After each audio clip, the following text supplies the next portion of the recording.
हे दोस्तों, आज के वीडियो में हम बात करेंगे सिंधिया घराने की। जानेंगे कि सिंधिया घराने की स्थापना कब, कहां और कैसे हुई। ऐसा क्या कारण था कि महाराष्ट्र से मध्य प्रदेश आ गए, और ये जानेंगे कि आज की जो सिंधिया है वो रियल है भी या नहीं। ये क्या बात करते हैं यार। चलो भाई, देखो अब मैं क्या करता हूँ। सिंधिया घराने की स्थापना राणोजी राव सिंधिया ने 2 नवंबर 1731 में की थी। राणोजी राव का जन्म सन 1700 में महाराष्ट्र सतारा के कानेरखेड़ गांव में हुआ था।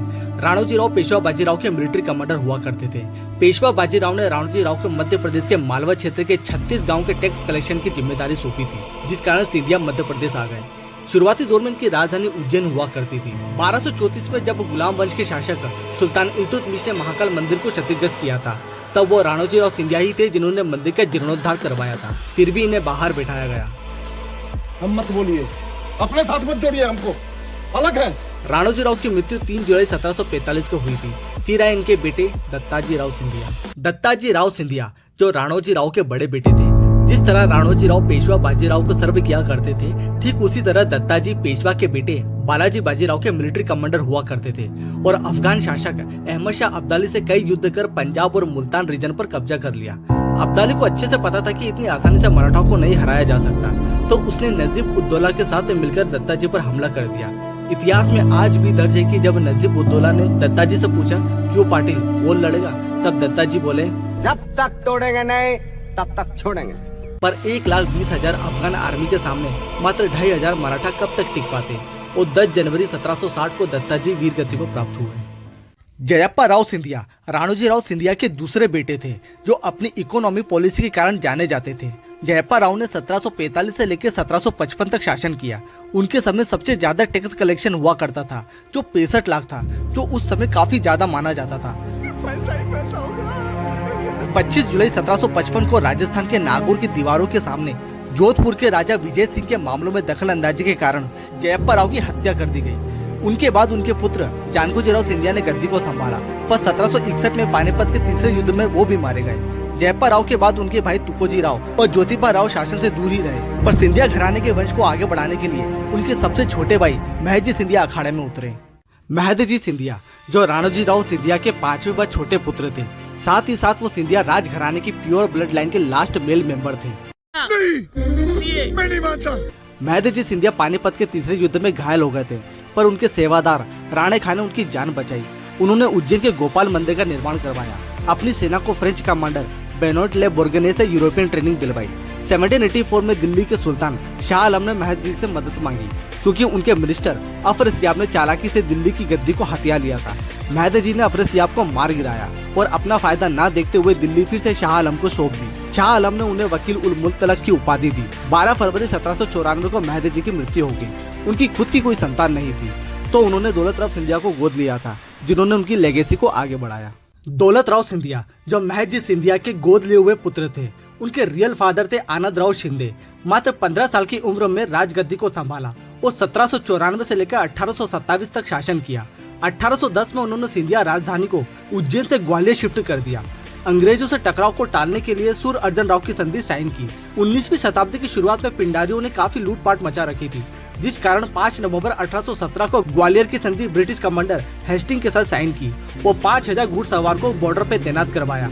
1802 में राघवगढ़ गुना के 7वें रूलर राजा जय सिंह को युद्ध में हराया और 18 जून 1827 को उनकी मृत्यु हो गई। दौलत राव सिंधिया की भी कोई रियल संतान नहीं थी। उन्होंने मुगत राव को गोद लिया था, जो बाद में जानकोजी राव सिंधिया 2 कहलाए। तो ये तो बात तय है कि सिंधिया घराने की जो प्योर ब्लड लाइन है, वो महदजी और दौलत राव सिंधिया पर ही खत्म हो गई थी। अभी सिर्फ सरनेम चल रहा है।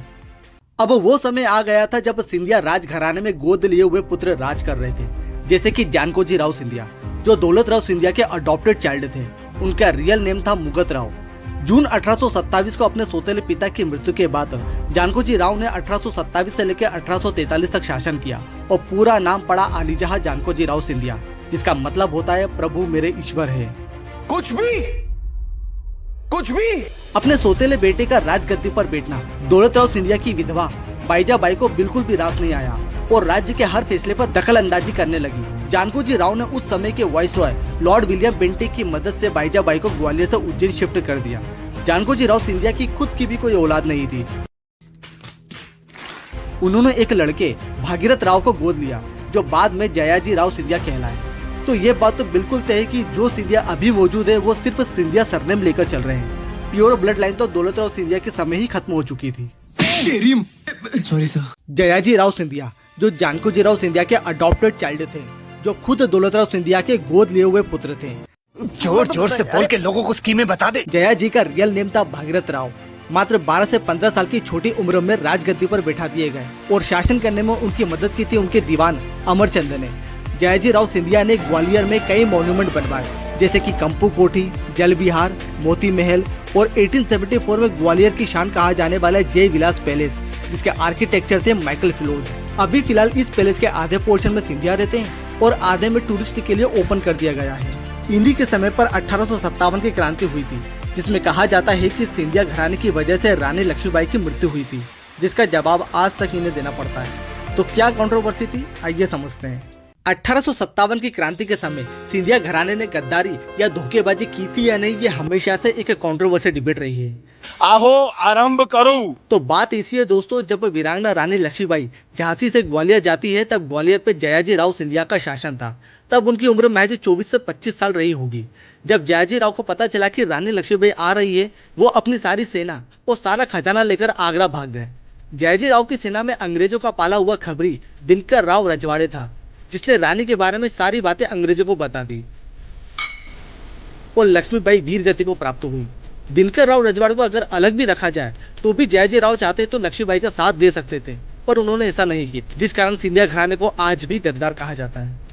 20 जून 1886 को जयाजी राव सिंधिया की मृत्यु के बाद उनके पुत्र माधवराव सिंधिया फर्स्ट गद्दी के उत्तराधिकारी बने।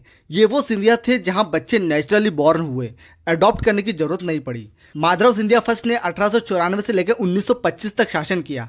उन्हें मॉडर्न ग्वालियर का पितामह कहा गया, क्योंकि 1897 को उन्होंने सरदार स्कूल की स्थापना की, जिसे बाद में सिंधिया स्कूल कहा गया, जहां से सलमान खान की स्कूलिंग हुई। 1903 में डायरेक्ट इलेक्टेड म्युनिसिपल काउंसिल और 1907 में पंचायत सिस्टम की स्थापना की। पोस्टल, लैंड और आर्कियोलॉजिकल डिपार्टमेंट की स्थापना की।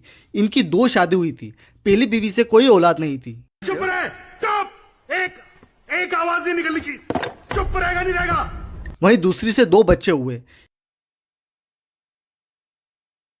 इनकी मृत्यु 1925 पेरिस में हुई थी।